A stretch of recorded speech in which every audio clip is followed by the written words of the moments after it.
భారత్ లో మరోసారి భారీ ఉగ్రదాడులకు టెర్రరిస్టులు ప్లాన్ వేశారా? భద్రతా దళాల అప్రమత్తతో ఆ ముప్పు తప్పిందా? అయోధ్య రామ మందిరంపై దాడి లక్ష్యంగా ముష్కరులు వేసిన ప్రణాళికల మూలాలు ఎక్కడెక్కడ ఉన్నాయి? కాందహార్ విమాన హైజాక్, ముంబై ఉగ్రదాడుల్లో పాల్గొన్న టెర్రరిస్టులు ఇంకా యాక్టివ్గా ఉన్నారా? ఈ ప్రశ్నలకు అవుననే సమాధానం వస్తుంది.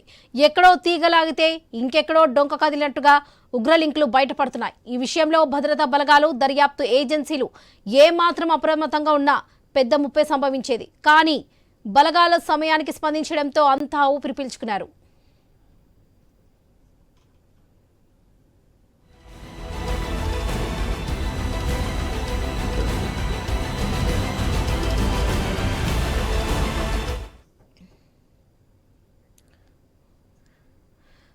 గుజరాత్లోని యాంటీ టెర్రరిస్ట్ స్క్వాడ్ కొన్నేళ్లుగా ఉగ్రవాదుల కదలికలపై గట్టి నిఘా పెట్టింది. ఆ సమయంలో అబ్దుల్ రెహమాన్ అనుమానాస్పదంగా ఉండడంతో అతడిని ట్రాక్ చేయడం మొదలుపెట్టింది. చివరకు హర్యానాలోని పాలి గ్రామంలో ఈ నెల 2న చాకచక్యంగా 19 ఏళ్ల అబ్దుల్ రెహమాన్ను పట్టుకున్నారు.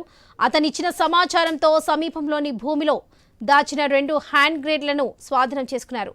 విచారణలో తేలింది ఏంటంటే ఆ హ్యాండ్ గ్రెనేడ్లలో సాయంతో అయోధ్య రామ మందిరంపై దాడి చేయడమే అబ్దుల్ రెహమాన్ ప్లాన్. వాస్తవానికి అబ్దుల్ రెహమాన్ యూపీ వాసి.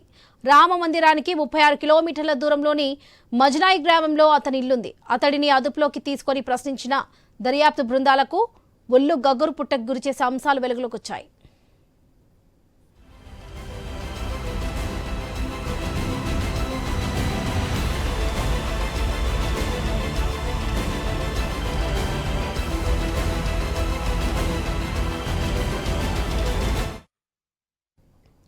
భారత్లో జరిగిన 2 పెద్ద ఉగ్రదాడులతో సంబంధం ఉన్న టెర్రర్ నెట్వర్క్తో అబ్దుల్ రెహమాన్ కనెక్ట్ అయి ఉన్నట్లుగా దర్యాప్తు బృందాలకు తెలిసింది. అందులో ఒకటి 1999లో జరిగిన కాందహార్ విమాన హైజాక్ ఘటన కాగా, రెండోది ముంబై ఉగ్రదాడులు. ఈ 2 దాడులకు పాల్పడిన టెర్రర్ నెట్వర్క్తో సంబంధాలు ఉన్నాయని తెలియడంతో మరింత లోతుగా దర్యాప్తు చేశారు అధికారులు.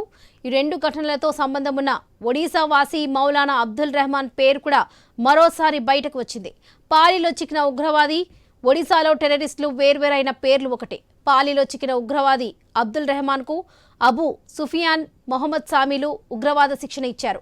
మౌలానా అబ్దుల్ రెహమాన్తో అబు సుఫియాన్, మొహమ్మద్ సామీలకు సంబంధాలున్నాయి. కాందహార్ విమానం హైజాక్ కు వచ్చిన ఉగ్రవాదులకు ఆశయం ఇచ్చారన్న ఆరోపణలు మౌలానా అబ్దుల్ రెహమాన్ పై ఉన్నాయి. 2015 డిసెంబర్లోనే ఇతడిని ఢిల్లీ స్పెషల్ సెల్ పోలీసులు అరెస్ట్ చేశారు. ఇలా కొందరు పోలీసుల అదుపులో ఉన్నప్పటికీ దేశంలో కొన్ని ప్రాంతాల్లో స్లీపర్ సెల్స్ నక్కి సోషల్ మీడియా ద్వారా యువతను ఆకర్షించి ఉగ్రదాడులకు ప్లాన్ వేస్తున్నట్లుగా సమాచారం. ఇలాంటి సోషల్ మీడియా లింకులను నిరంతరం మానిటరింగ్ చేస్తూ వారి కుట్రలను దర్యాప్తుల ఏజెన్సీలు భగ్నం చేస్తున్నాయి.